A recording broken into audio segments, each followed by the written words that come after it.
want to structure this one this way because now there is a return on that effort. There is that production will solve a lot of the problems. Not speculation, not manipulation, but production. Producing something, getting the actual growth through production. The next thing, of course, ethics. Ethics is very important.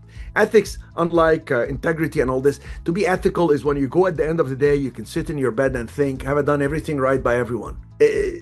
God is watching over me. This is more powerful than anybody, okay? You don't believe in God? There is a divine karma. Have I done everything right? Am I conducting myself as if I'm being filmed and taped at all times? Okay?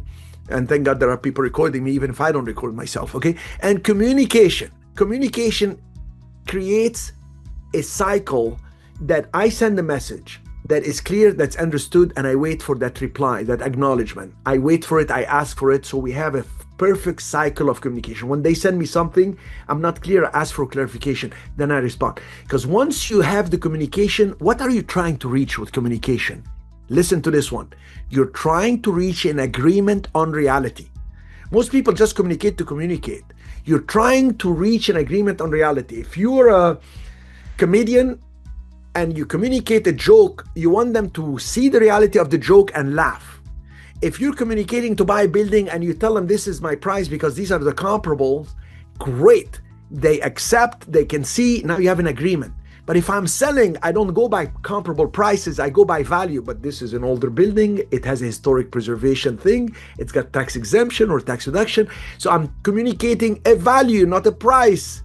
The price is when I'm buying, the value is when I'm selling. And once the communication is good and it's returned, we have an agreement on reality, which creates the third most important factor to the understanding of life and business. And the third most important one is affinity. Because once we communicate and we have an agreement on reality, we have affinity. Affinity is I like you, you like me. We can tolerate each other's distance.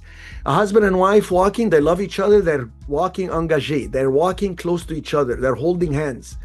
You can see that affinity, that tolerance of distance. They love each other. Why? He says the sky is blue, she says it's blue, and I think of you. It's so beautiful communication, right?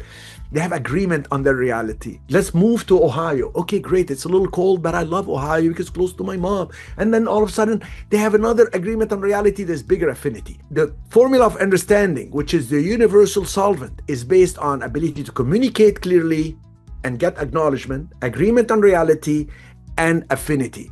And that is the triangle of understanding. You cannot understand somebody who tells you this is a chair, you're telling them it's not a chair, it's a table. You're gonna say they're nuts. There's no agreement on reality, you will not have affinity. The next word that I like in business is organization.